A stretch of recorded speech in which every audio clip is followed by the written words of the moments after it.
میں ہوں آپ کا ہوسٹ عقیل عباس اور میں ہوں صبا زمان۔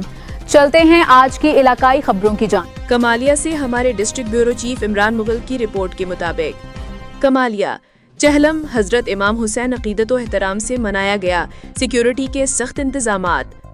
کمالیہ میں حضرت امام حسین اور شہدائے کربلا کا چہلم ہر سال کی طرح اس سال بھی انتہائی عقیدت و احترام کے ساتھ منایا گیا۔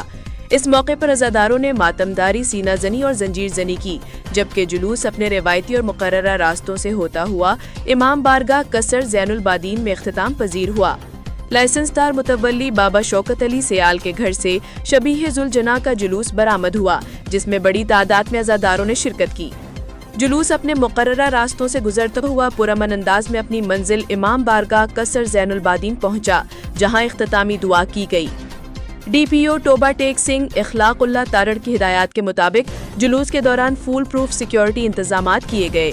Punjab police, traffic police, rescue و دیگر متعلقہ اداروں کے اہلکار اپنے فرائض سر انجام دیتے رہے، جبکہ ستھرا پنجاب پروگرام کے ورکرز نے صفائی اور دیگر انتظامات کو یقینی بنایا۔